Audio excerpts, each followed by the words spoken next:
ನಮಸ್ಕಾರ ಎಲ್ಲರಿಗೂ. ಈ ಒಂದು ವಿಡಿಯೋದಲ್ಲಿ ಒಂದು ವಿಶೇಷವಾದ ಟಾಪಿಕ್ ತಂದಿದ್ದೀನಿ. ಅದು ಒಂದು ಮ್ಯಾನಿಫೆಸ್ಟೇಷನ್ ಬಗ್ಗೆ ಆಗಿರುತ್ತೆ. ಅದು ಏನು ಅಂತಂದರೆ, ಟಿಬೆಟಿಯನ್ನಲ್ಲಿ ಈ ಒಂದು ಮೆಥಡ್ ಯೂಸ್ ಮಾಡ್ತಾ ಇದ್ರು ತುಂಬ ಹಳೆ ಕಾಲದಲ್ಲಿ. ಆಮೇಲೆ ಇದು ರಿಯಲ್ ಲೈಫಲ್ಲೂ ಕೂಡ ಅಲೆಕ್ಸಾಂಡ್ರಾ ಡೇವಿಡ್ ನೀಲ್ ಅನ್ನೋರ ಒಂದು ಅವರ ಲೈಫಲ್ಲೇ ನಡೆದಿರ್ತಕ್ಕಂಥ ಘಟನೆ ಅವರು ಬಿಂಬಿಸಿದ್ದಾರೆ ಈ ಥರ.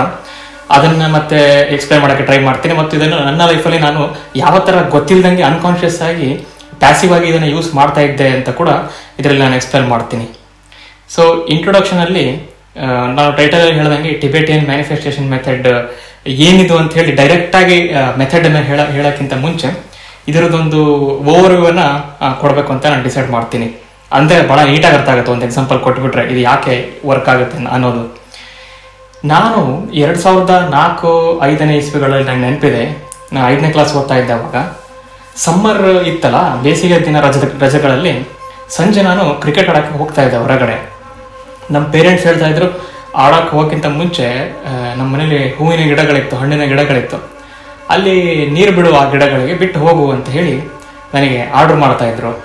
ಸೊ ನಾನು ಅವಾಗ ಅವ್ರು ಹೇಳಿದಂತೆ ಪೈಪನ್ನು ತೊಗೊಂಡ್ಬಿಟ್ಟು ಅದರಲ್ಲಿ ನೀರು ಬರ್ತಾ ಇರುತ್ತಲ್ಲ ನಲ್ಲಿಲಿ, ಆ ಹೂವಿನ ಗಿಡಗಳಿಗೆ ನೀರನ್ನು ಬಿಡ್ತಾ ಇದ್ದೆ. ಆವಾಗ ನಾನೊಂದು ವಿಚಿತ್ರ ಎಕ್ಸ್ಪೆರಿಮೆಂಟ್ಗಳು ಮಾಡ್ತಿದ್ದೆ. ಸಣ್ಣವರಿದ್ದಾಗ ಏನೇನೋ ಮಾಡ್ತಾರಲ್ಲ, ಹಂಗೆ ಮಾಡೋದು ಹಿಂಗೆ ಮಾಡೋದು. ಪೈಪಲ್ಲಿ ಪೈಪ್ ಹಿಡ್ಕೊಂಡ್ರೆ ನೀರು ಆರಾಮಾಗಿ ಸುಮ್ಮನೆ ನಾರ್ಮಲ್ ಆಗಿ ಬರ್ತಾ ಇರುತ್ತೆ. ಸಣ್ಣ ಮಕ್ಕಳು ಏನೇನೋ ಮಾಡ್ತಾರ ಅಲ್ವಾ. ಸೊ ಅದೇ ಥರ ನಾನು ಪೈಪನ್ನು ಹಿಂಗೆ ಫುಲ್ ಪ್ರೆಸ್ ಮಾಡ್ತಿದ್ದೆ. ಸೊ ಆ ಥರ ಪ್ರೆಸ್ ಮಾಡಿದಾಗ ನೀರು ಜೋರಾಗಿ ಸ್ಪ್ರಿಂಕಲ್ ಥರ ಬರ್ತಾ ಇತ್ತಲ್ಲ, ಅದನ್ನು ನೋಡ್ತಾ ಇದ್ದೆ. ಅವಾಗ ತುಂಬ ದೂರ ಹೋಗ್ತಾ ಇತ್ತು. ಅದನ್ನ ಎಲ್ಲಿ ಬೇಕಲ್ಲಿ ಹಿಂಗೆ ಯಾರ್ಯಾರಿಗೂ ಬಿಡೋದು, ಈ ಥರ ತಮಾಷೆ ಎಲ್ಲ ಮಾಡ್ತಾರಲ್ಲ ಸಣ್ಣ ಹುಡುಗರು, ಆ ಥರ ನಾನು ಮಾಡ್ತಾ ಇದ್ದೆ. ದೂರ ಗಿಡಗಳಿತ್ತಲ್ಲ, ಅಲ್ಲಿ ತನಕ ಹೋಗ್ಬೇಕು ಪೈಪ್ ಹಿಡ್ಕೊಂಡು ಅಂತ ಪ್ರೆಸ್ ಮಾಡಿಬಿಟ್ರೆ ಸ್ಪೀಡಾಗಿ ಬರುತ್ತೆ ಫ್ಲೋ. ಅದಕ್ಕೋಸ್ಕರ ಆ ಥರ ಒಂದು ಲೈಕ್ ಲೇಜಿ ಇದ್ದೆ ನಾನು ಅಲ್ಲಿ ತನಕ ಹೋಗೋಕ್ಕೆ. ಸೊ ಆ ಥರ ನಾನು ಮಾಡ್ತಾ ಇದ್ದೆ.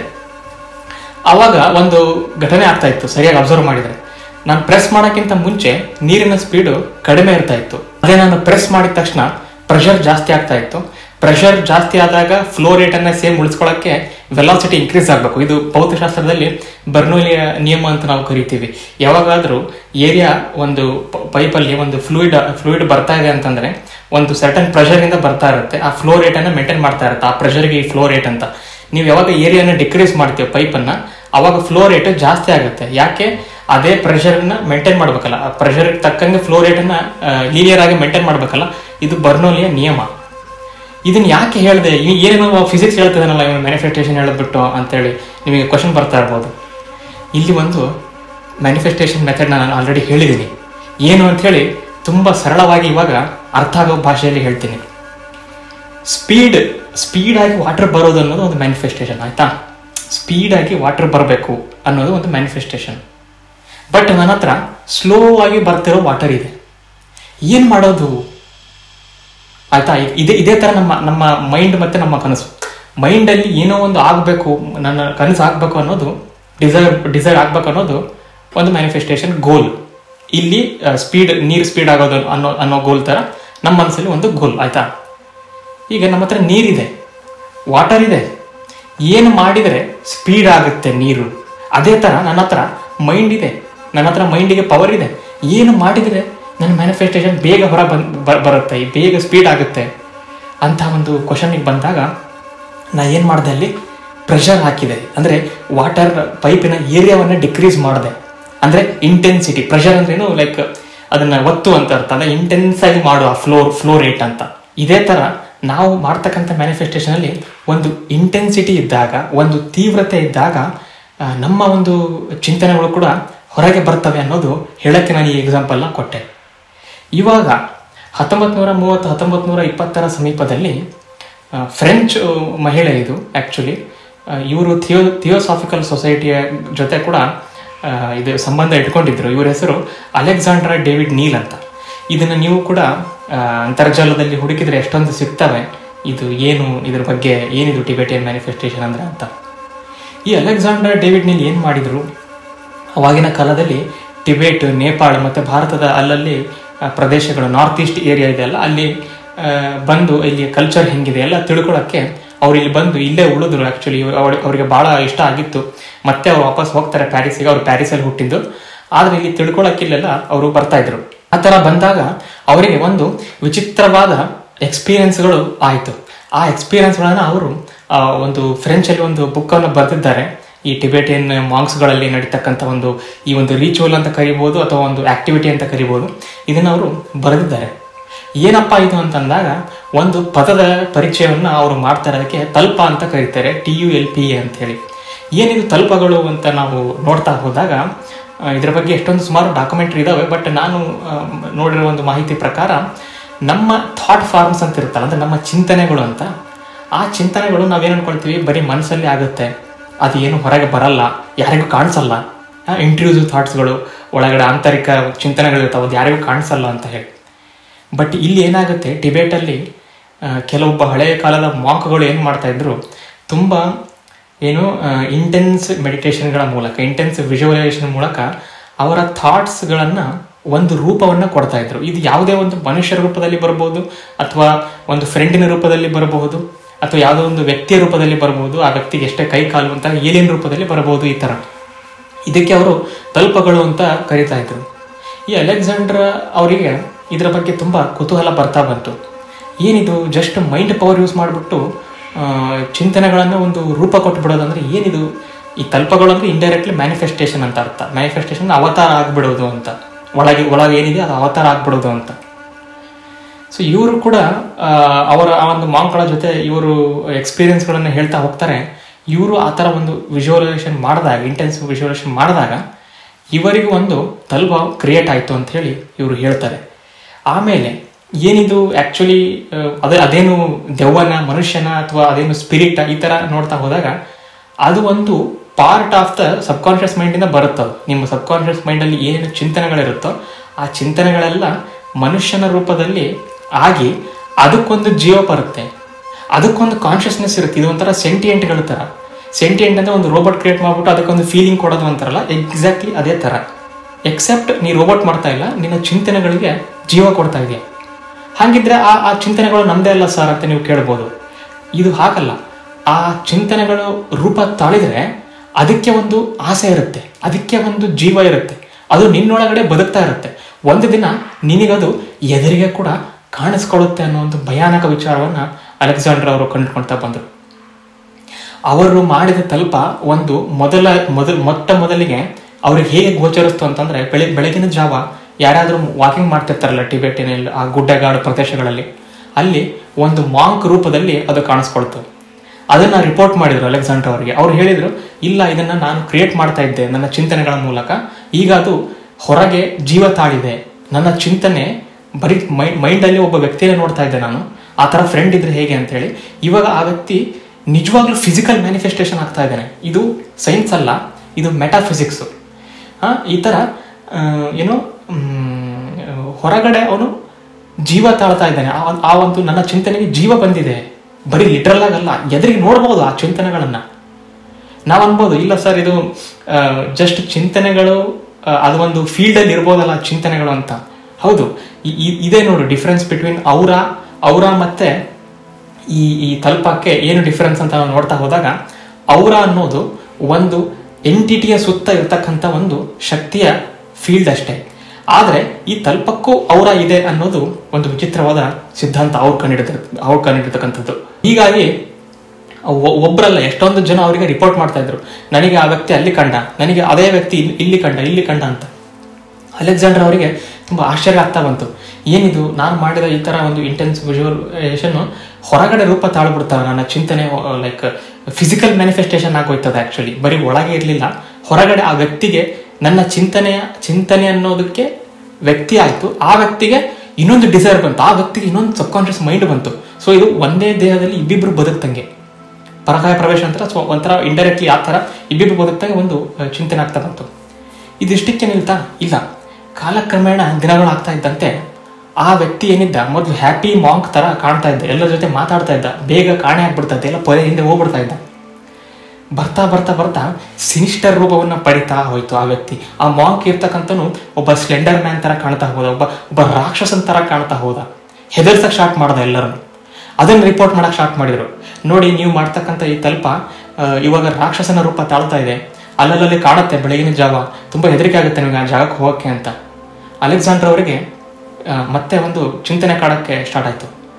ನಾವು ಕಾರ್ಲ್ ಯುಂಗ್ ಅವರ ಸಬ್ಕಾನ್ಷಿಯಸ್ ಮೈಂಡಿನ ಸೈಕೋ ಅನಾಲಿಸಿಸನ್ನು ಅಧ್ಯಯನ ಮಾಡ್ತಾ ಹೋದಾಗ ನಮಗೆ ಏನು ತಿಳಿದು ಬರುತ್ತೆ ಅವರ ಒಂದು ವರ್ಕಿಂದ ಅಂತಂದರೆ, ಸೈಕಾಲಜಿಗೂ ಈ ತಲ್ಪಕ್ಕೂ ಏನು ವ್ಯತ್ಯಾಸ ಅಂತ ನೀವು ಡೌಟ್ ಬರ್ತಾ ಇದ್ರೆ, ನಮ್ಮ ಸಬ್ಕಾನ್ಷಿಯಸ್ ಮನಸ್ಸು ಅಂತಂದರೆ ಎಲ್ಲವೂ ಒಳ್ಳೇದಿರುತ್ತಾ, ನಮಗೆ ಬೇಡವಾದ ವಸ್ತುಗಳು, ನಮಗೆ ಹೆದರಿಕೆಯ ವಸ್ತುಗಳು, ನಮಗೆ ಬಾಲ್ಯದಿಂದ ಬೆಳೆಸಿಕೊಂಡು ಬಂದ ನಿಷೇಧಾತ್ಮಕ ಭಾವನೆಗಳನ್ನೆಲ್ಲ ಭಯದ ರೂಪದಲ್ಲಿ ಶಾಡೋ ಅನ್ನೋ ಒಂದು ಜಾಗಕ್ಕೆ ನಾವು ಸೇರಿಸಿರ್ತೀವಿ.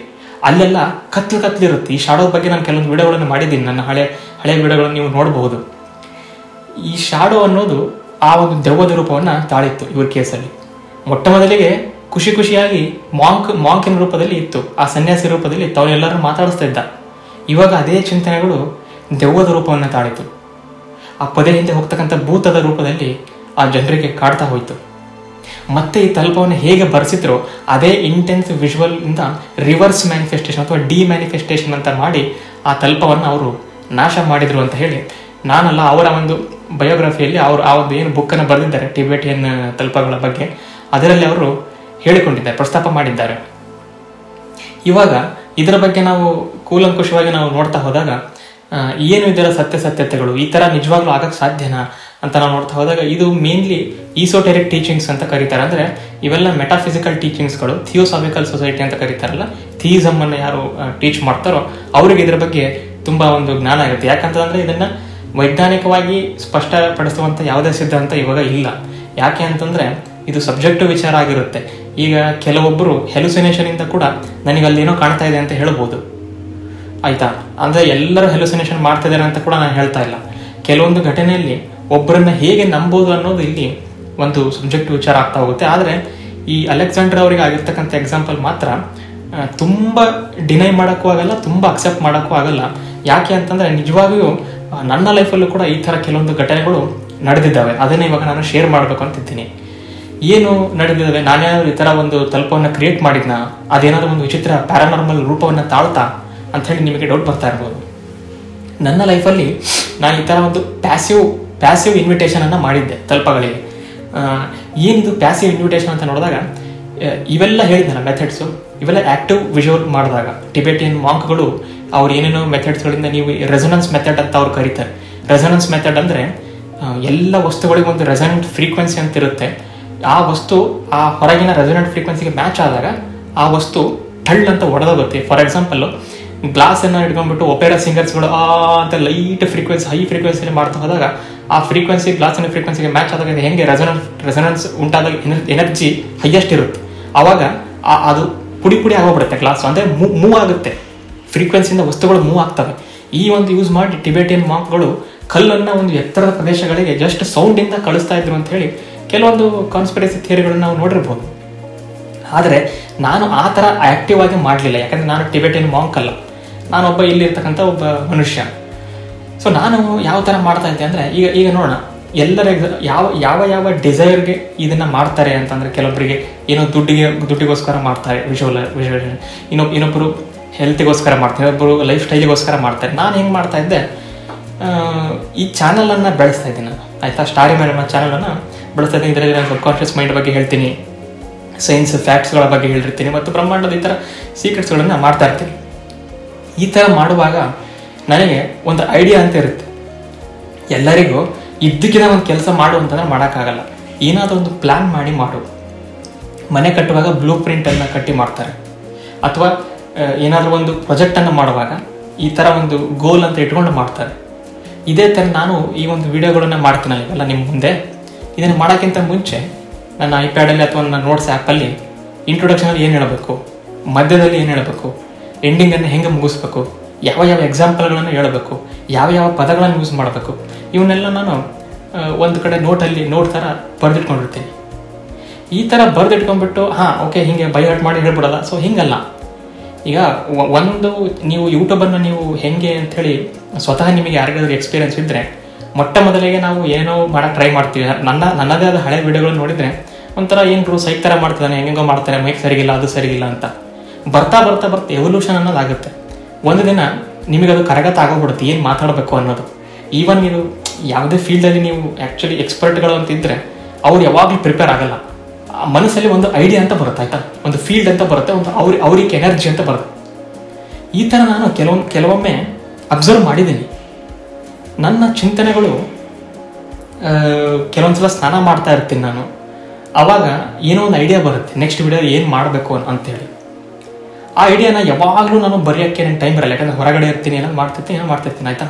ಆವಾಗ ನಾನು ಒಂದು ಮಿಸ್ಟೀರಿಯಸ್ ಫಿಗರನ್ನು ಕ್ರಿಯೇಟ್ ಮಾಡ್ತೀನಿ ಮೈಂಡಲ್ಲಿ. ಆ ಫಿಗರ್ ಏನು ಮಾಡುತ್ತೆ, ಅದು ಯಾರು ಫಿಗರ್ ಅಂತೇಳಿ, ಅದಕ್ಕೆ ರೂಪ ಇರಲ್ಲ, ಅದಕ್ಕೆ ಇನ್ನೂ ಕಾನ್ಷಿಯಸ್ನೆಸ್ ಬಂದಿರಲ್ಲ, ಅದಿನ್ನೂ ಸೆಂಟಿಯೆಂಟ್ ಆಗಿರಲ್ಲ ನನ್ನ ಮನಸ್ಸಲ್ಲಿ. ಅದು ಜಸ್ಟ್ ಥಾಟ್ ಫಾರ್ಮ್ಸ್ ಅಷ್ಟೇ. ಆ ಥಾಟ್ ಫಾರ್ಮ್ಸು ನನ್ನ ಜಾಗವನ್ನು ತಗೊಳುತ್ತೆ, ಅಂದರೆ ಸ್ಟಾರಿ ಮ್ಯಾನ್ ಅನ್ನೋ ಜಾಗವನ್ನು ತಗೊಳುತ್ತೆ. ಆ ಥರ ರೂಪವನ್ನು ಇಮ್ಯಾಜಿನ್ ಮಾಡೋದು ಸುಧೀಂದ್ರ. ಆದರೆ ಆ ರೂಪ ಸ್ಟಾರಿ ಮ್ಯಾನ್ನ ಜಾಗವನ್ನು, ಆ ಪೋಸ್ಟನ್ನು ತಗೊಳುತ್ತೆ. ಆ ಪೋಸ್ಟನ್ನು ತೊಗೊಂಡ್ಬಿಟ್ಟು ನನ್ನ ವಿಜುವಲೈಸೇಷನಲ್ಲಿ, ನನ್ನ ಇಮ್ಯಾಜಿನೇಷನಲ್ಲಿ ಆ ಒಂದು ರೂಪ ಈ ಚೇರಿನ ಮೇಲೆ ಬಂದು ಕೂಡುತ್ತೆ. ಆ ರೂಪ ಎದುರಿಗೊಂದು ಕ್ಯಾಮ್ರಾವನ್ನು ಇಡುತ್ತೆ. ಆ ರೂಪ ವಿಡಿಯೋ ಮಾಡೋಕ್ಕೆ ಸ್ಟಾರ್ಟ್ ಮಾಡುತ್ತೆ, ಈ ಥರ ಮಾತಾಡೋಕ್ಕೆ ಸ್ಟಾರ್ಟ್ ಮಾಡುತ್ತೆ.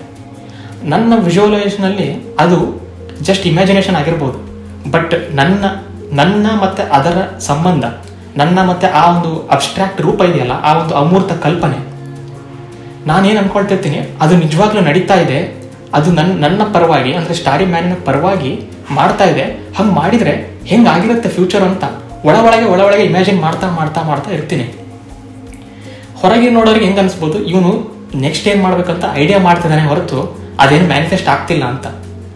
ಸ್ವಲ್ಪ ದಿನಗಳಾದಮೇಲೆ ಅದೇ ಚೇರ್ ಮೇಲೆ ಈ ರಿಯಲ್ ಆಗಿರ್ತಕ್ಕಂಥ ನಾನು, ಆ ಚಿಂತನೆ ಅಲ್ಲ, ರಿಯಲ್ ಆಗಿರ್ತಕ್ಕಂಥ ನಾನು ಬಂದು ಕೂಡ್ತೀನಿ.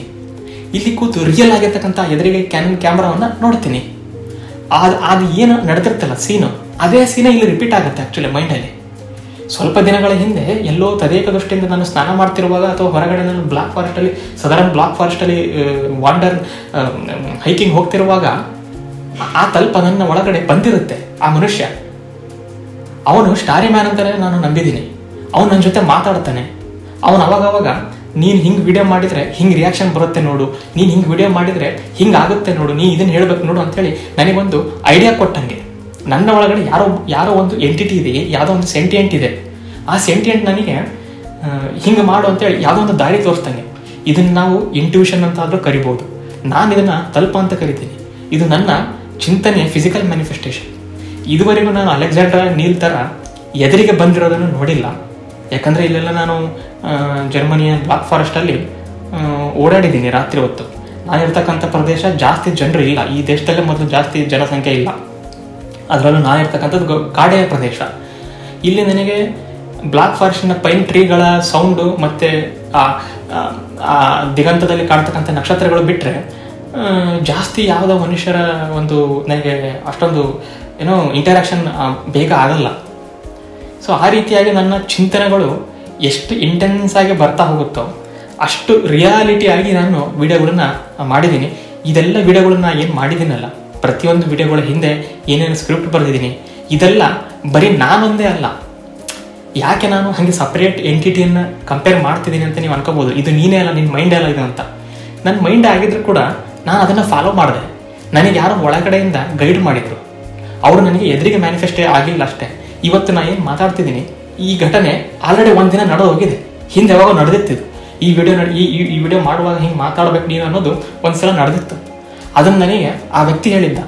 ಅವನು ಯಾರು ಅಂತ ಗೊತ್ತಿಲ್ಲ, ಅವನು ನನ್ನ ಇಮ್ಯಾಜಿನರಿ ಫ್ರೆಂಡ್. ಅವನು ನನ್ನ ಫ್ಯಾಂಟಸಿ ಜಗತ್ತಿನಲ್ಲಿ ಇರ್ತಕ್ಕಂಥ ಒಂದು ನನ್ನ ಅಮೂರ್ತ ಕಲ್ಪನೆ ಅದು. ಈಗ ಕನ್ಕ್ಲೂಷನ್ ಮತ್ತು ಔಟ್ಲುಕ್ಕಲ್ಲಿ ನಾನು ಏನು ಹೇಳ್ತಾ ಇದ್ದೀನಿ ಅಂತಂದರೆ, ಈ ಒಂದು ಟಿಬೆಟಿಯನ್ ಮ್ಯಾನಿಫೆಸ್ಟೇಷನ್ ಮೆಥಡನ್ನೇ ನೆವಿಲ್ ಅವರು ಹೇಳೋಕ್ಕೆ ಟ್ರೈ ಮಾಡಿದರು. ಒಂಥರ ಇಂಡೈರೆಕ್ಟ್ಲಿ ಇದಕ್ಕೆ ಕನೆಕ್ಷನ್ ಇದೆ ಅಂತ ನಿಮಗೆ ಆಲ್ರೆಡಿ ಅನ್ನಿಸ್ತಾ ಇರ್ಬೋದು. ಆಲ್ರೆಡಿ ಒಂಥರ ಸ್ಪಾಯ್ಲರ್ ಥರ ಇದು ಆಗೋಯ್ತು ಆಲ್ರೆಡಿ. ನಿಜವಾಗಿಯೂ ನಮ್ಮ ಮನಸ್ಸಲ್ಲಿ ಒಂದು ಇಂಟೆನ್ಸ್ ಡಿಸೈರ್ ಇದ್ದಾಗ, ನಮ್ಮ ಮನಸ್ಸಲ್ಲಿ ಒಂದು ಹೀಗೆ ಆಗಬೇಕು ಅಂಥೇಳಿ ಅಬ್ಸೆಷನ್ ಅಂತ ನಾನು ಕರಿತಾ ಇಲ್ಲ. ಕೆಲವೊಬ್ಬರಿಗೆ ಹಿಂಗೆ ಆಗಬೇಕು ಆಗಲಿ ಅಂತ ನಾನು ಹಿಂಗೆ ಮಾಡ್ಬಿಡ್ತೀನಿ. ವಿತೌಟ್ ಎಕ್ಸ್ಪೆಕ್ಟೇಷನ್ನು ಒಂದು ಬರ್ನಿಂಗ್ ಡಿಸೈರ್ ಅಂತ ಒಳಗಡೆ ಇದ್ದರೆ ನಿಮ್ಮ ಒಳಗಡೆ ಯಾವುದೋ ಒಂದು ಮಿಸ್ಟೀರಿಯಸ್ ಫಿಗರ್ ಉಂಟಾಗುತ್ತೆ. ಆ ಫಿಗರ್ ಸೆಂಟಿಯೆಂಟ್ ಆಗಿರುತ್ತೆ. ಆ ಸೆಂಟಿಯೆಂಟ್ ಫಿಗರಿಗೆ ತನ್ನದೇ ಆದ ಔರ ಇರುತ್ತೆ. ನಿನ್ನ ಔರ ಬೇರೆ, ಅದರ ಔರ ಬೇರೆ. ಈ ಎರಡು ಔರಗಳು ಮಿಕ್ಸ್ ಆದಾಗ ಒಂದು ಥಾಟ್ ಫೀಲ್ಡ್ ಕ್ರಿಯೇಟ್ ಆಗುತ್ತೆ. ಆ ಫೀಲ್ಡಿಂದನೇ ನಿನಗೆ ಎಲ್ಲ ಐಡಿಯಾಗಳು ಬರೋದು, ಆ ಫೀಲ್ಡಿಂದನೇ ನಿನ್ನ ಚಿಂತನೆಗಳು ನಿನಗೆ ಬರೋದು. ಆ ಫೀಲ್ಡನ್ನು ಯಾಕೆ ಹಂಗೆ ಕ್ರಿಯೇಟ್ ಆಯಿತು, ಅದು ಯಾಕೆ ನಮ್ಮಿಂದ ಸಪ್ರೇಟ್, ಆ ಎಂಟಿಟಿ ನಮ್ಮಿಂದ ಯಾಕೆ ಸಪ್ರೇಟ್ ಇದೆ ಅಂಥೇಳಿ ನಾವು ತುಂಬ ಡೀಪಾಗಿ ಅನಾಲಿಸಿಸ್ ಮಾಡ್ತಾ ಹೋಗ್ಬೋದು. ಯಾಕೆ ಈ ಒಂದು ಮೆಟಾಫಿಸಿಕಲ್ ಜಗತ್ತುಗಳು ಈ ಥರ ವಿಚಿತ್ರ ಅನ್ನಿಸ್ತವೆ, ಯಾಕೆ ನನಗೆ ಕೆಲವೊಂದ್ಸಲ ಇಂಟ್ಯೂಷನಿಂದನೇ ಎಲ್ಲ ದೇಜಾವು ಥರ ಆಗ್ತಾ ಇದೆ ಲೈಫ್ ಅನ್ನೋದು ಮಿಸ್ಟ್ರಿಯಾಗಿ ಉಳಿಯುತ್ತೆ ಹೊರತು ನಮ್ಮ ಒಂದು ಕ್ವಶನ್ಸ್ಗಳಿಗೆ ಆನ್ಸರ್ ಬೇಕು ಅನ್ನೋ ಮನೋಭಾವಕ್ಕೆ ಆ ಹಸಿವು ಯಾವತ್ತೂ ತಡೆಯಲ್ಲ. ಆದ್ದರಿಂದ ನಾನು ಏನು ಹೇಳ್ತಾ ಇದ್ದೀನಿ, ನಿಮ್ಮಲ್ಲಿ ಕೆಲವೊಬ್ಬರಿಗೆ ಎಕ್ಸಾಮ್ ಪಾಸ್ ಆಗೋದು ಅಂತ ಹೇಳಿ ಒಂದು ಗೋಲ್ ಇರ್ಬೋದು, ಏನೋ ಒಂದು ಮನೆ ತಗೊಳ್ಳೋದಂತಿರ್ಬೋದು, ಅಥವಾ ಅಷ್ಟು ಈ ವರ್ಷಗಳಲ್ಲಿ ಇಷ್ಟು ಆಸ್ತಿ ಮಾಡಬೇಕು ಅಂತಿರ್ಬೋದು, ಅಥವಾ ಅವ್ರನ್ನ ಪಡಿಬೇಕು ಅಂತಿರ್ಬೋದು, ಅಲ್ಲಿ ಹೋಗಬೇಕು ಅಂತ ಲೈಫ್ ಸ್ಟೈಲ್ ಮ್ಯಾನಿಫೆಸ್ಟೇಷನ್, ಆ ದೇಶಕ್ಕೆ ಸುತ್ತಾಡಬೇಕು, ಈ ಥರ ಇವೆಲ್ಲ ಬರೀ ನೀವು ಚಿಂತನೆಗಳಾಗಿ ನೋಡಿದರೆ ಯಾವತ್ತಿಗೂ ಇವು ಚಿಂತನೆಗಳಾಗೇ ಉಳಿಯುತ್ತವೆ. ಆದ್ದರಿಂದ ನಾವು ಮಾಡಬೇಕಾಗಿರೋ ಮೆಥಡ್ ಏನು ಅಂತಂದರೆ, ನಿಜವಾಗ್ಲೂ ನಮಗೆ ಏನಾದರೂ ಆ ಥರ ಶಕ್ತಿ ಟಿಬೆಟಿಗೆ ಹೋದ್ರೆ ಸಿಕ್ಬಿಡುತ್ತಾ? ಸೊ ಈ ಥರ ನಾವು ಪ್ರಶ್ನೆ ಮಾಡೋಕ್ಕಿಂತ ಮುಂಚೆ ನನ್ನ ಚಿಂತನೆಯನ್ನು, ನನ್ನ ಫೀಲಿಂಗನ್ನು ಎಷ್ಟರ ಮಟ್ಟಿಗೆ ನಾನು ನನ್ನದು ಅಂತ ಪರಿಗಣಿಸ್ತೀನಿ, ಎಷ್ಟರ ಮಟ್ಟಿಗೆ ನಾನು ನನ್ನೊಳಗಿನ ಇನ್ಸ್ಪಿರೇಷನ್ ಅಂತ ಪರಿಗಣಿಸ್ತೀನಿ. ಇಲ್ಲಿ ನೋಡು, ಯಾವಾಗ ನನ್ನ ಡಿಸೈರ್ ಮತ್ತು ನನ್ನ ಚಿಂತನೆ ನನ್ನದು ಅಂತ ಬಂದಾಗ ಹೆಂಗೆ ಮಾಡಬೇಕು ಅಂತ ಗೊತ್ತಾಗಲ್ಲ. ಹ್ಯೂಮನ್ ಬ್ರೈನ್ ಹೆಂಗೆ ಅಂದರೆ ಹ್ಯಾಕು, ನನಗೇನೋ ಒಂದು ಐಡಿಯಾ ಬಂತು ಹಿಂಗೆ ಮಾಡೋಣ ಅಂತ, ನೆಕ್ಸ್ಟ್ ಕ್ಷಣಕ್ಕೆ ಅದು ಆಗೋದಿಲ್ಲ ಬಿಡು, ನನ್ನ ಕೈಯಲ್ಲಿ ಅಷ್ಟೊಂದು ಶಕ್ತಿ ಇಲ್ಲ, ಅಷ್ಟೊಂದು ಬಂಡವಾಳ ಇಲ್ಲ ನನ್ನ ಹತ್ರ ಅಂತ. ಅದೇ ನನ್ನ ಒಳಗಡೆ ಯಾರೋ ಒಬ್ರು ಹೊರಗಿಂದ ಬಂದು ಹಿಂಗೆ ಮಾಡಪ್ಪ, ಹಿಂಗೆ ಮಾಡು, ಬ್ಲೂ ಪ್ರಿಂಟ್ ಹಾಕ್ತೀನಿ ನೋಡಿ, ಪಕ್ಕ ಹಿಂಗಾಗುತ್ತೆ ಅಂತ ಒಂದು ಧೈರ್ಯ ಕೊಟ್ಟರು. ಅವಾಗ ಮೈಂಡು ಹೌದು ನಾನು ಅನ್ಕೊಂಡು ತಪ್ಪಿರ್ಬೋದು, ಬಟ್ ಅವ್ರು ಹೆಂಗೆ ಇಷ್ಟೊಂದು ಕಾನ್ಫಿಡೆನ್ಸಾಗಿ ಹೇಳ್ತಿದ್ದಾರೆ ಅಂತಂದರೆ ಪಕ್ಕ ಇರ್ಬೋದು ಅದು ಅಂತ. ಆದ್ದರಿಂದ ಈ ಒಂದು ಶಕ್ತಿಯನ್ನು ನಾವು ಯೂಸ್ ಮಾಡ್ಬೋದು. ನಮ್ಮೊಳಗಡೆ ಆ ಮೈಕ್ರೋ ತಲ್ಪಗಳನ್ನು ನಾವು ಕ್ರಿಯೇಟ್ ಮಾಡ್ಬೋದು. ನಮ್ಮ ಒಂದು ಥಾಟ್ ಫಾರ್ಮ್ಸ್ಗಳು ನಮ್ಮ ಇಮ್ಯಾಜಿನರಿ ಫ್ರೆಂಡ್ ಥರ ನಾವು ಅದನ್ನು ಟ್ರೀಟ್ ಮಾಡ್ಬೋದು. ಅಂದರೆ ನಮ್ಮದೇ ಸಬ್ಕಾನ್ಷಿಯಸ್, ನಮ್ಮದೇ ಈಗೋ ಸೆಲ್ಫಿನ ಒಂದು ಭಾಗ ಇದು ಅಷ್ಟೇ. ಹಾಗಂತ ಇದು ಜಾಸ್ತಿ ಆದರೆ ಸ್ಕೀಜೋಫ್ರೇನಿಯಾ ಅಂತ ಒಂದು ಡಿಸೀಸ್ ಬರುತ್ತೆ. ಮೆಂಟಲಿ ಇಲ್ನೆಸ್ ಇದ್ದವರು ಸುಮ್ಮನೆ ಮಾತಾಡ್ತಾರೆ ಕರಡಿ ಮುಂದೆ ನಿಂತ್ಕೊಂಡು, ಹಂಗೆ ಅದ್ರ ಬಗ್ಗೆ ಹೇಳ್ತಾ ಇಲ್ಲ, ಅದು ಎಕ್ಸ್ಟ್ರೀಮ್ ಕೇಸಸ್. ಬಟ್ ಇದು ಪ್ಯಾರಾನಾರ್ಮಲ್ ಆಕ್ಟಿವಿಟಿ ಅಲ್ಲ, ಇದು ಸ್ಕೀಜೋಫ್ರೇನಿಯಾ ಅಂತ ಅನ್ನೋ ಒಂದು ಭಯಾನಕ ರೋಗ ಕೂಡ ಅಲ್ಲ. ಇದು ನನ್ನ ಚಿಂತನೆಯನ್ನು ಎಷ್ಟರ ಮಟ್ಟಿಗೆ ನಾನು ನನ್ನ ಜವಾಬ್ದಾರಿಯಾಗಿ ತಗೊಳ್ತೀನಿ, ಅಥವಾ ನನ್ನ ಚಿಂತನೆಯನ್ನು ಒಂದು ಸೆಂಟಿಯೆಂಟ್ ರೂಪದಲ್ಲಿ ಪರಿಗಣಿಸಿ ನನ್ನದೇ ಮಾಡೆಲನ್ನು ಕ್ರಿಯೇಟ್ ಮಾಡಿ, ನನ್ನದೇ ಒಂದು ಇನ್ಸ್ಪಿರೇಷನನ್ನು ಕ್ರಿಯೇಟ್ ಮಾಡಿ, ಆ ಇನ್ಸ್ಪಿರೇಷನ್ನಿಗೋಸ್ಕರ ನಾನು ದುಡಿತೀನಿ, ಆ ಇನ್ಸ್ಪಿರೇಷನ್ನಿಗೋಸ್ಕರ ಇವತ್ತು ನಾನು ಬದಲಾಗ್ತೀನಿ, ಆ ಇನ್ಸ್ಪಿರೇಷನ್ನಿಗೋಸ್ಕರ ನಾನು ನನ್ನ ಹೈಯರ್ ಸೆಲ್ಫನ್ನು ಮುಟ್ತೀನಿ ಅಂತ ಹೇಳಿ ಯಾರಿಗೆ ಬರುತ್ತೋ ಅವರಿಗೆ ನನಗೆ ಆಗಿತ್ತಲ್ಲ ಈ ಥರ ವಿಡಿಯೋಗಳನ್ನು ಹೇಗೆ ಮಾಡಬೇಕಂತ ಒಂದು ನನ್ನ ಒಳಗಿನ ಆ ಸೆಂಟಿಯೆಂಟ್ ಗೈಡ್ ಮಾಡುತ್ತಲ್ಲ, ಆ ಥರ ನಿಮಗೂ ಕೂಡ ಈ ಥರ ಎಕ್ಸ್ಪೀರಿಯನ್ಸ್ಗಳು ಆಗ್ತಾ ಬರುತ್ತೆ. ಈ ಥರ ಎಕ್ಸ್ಪೀರಿಯನ್ಸ್ಗಳು ಆಗ್ತಾ ಬಂದಾಗ ನನ್ನ ಕಮೆಂಟ್ ಸೆಕ್ಷನಲ್ಲಿ ಒಂದೊಂದಾಗಿ ನಿಮ್ಮ ಎಕ್ಸ್ಪೀರಿಯನ್ಸ್ಗಳು ಅದರಲ್ಲಿ ಶೇರ್ ಆಗ್ತಾ ಹೋಗ್ತವೆ. ನಿಮಗೆ ಇದೇ ತರಹದ ಬ್ರಹ್ಮಾಂಡಗಳ ವಿಷಯಗಳು ಮತ್ತು ಮನಸ್ಸಿನ ವಿಷಯಗಳು ಇಷ್ಟ ಆದಲ್ಲಿ ದಯವಿಟ್ಟು ನನ್ನ ಚಾನಲ್ ಸಬ್ಸ್ಕ್ರೈಬ್ ಮಾಡಿ. ನನ್ನ ವಿಡಿಯೋ ನೋಡಿದ್ದಕ್ಕೆ ಧನ್ಯವಾದಗಳು.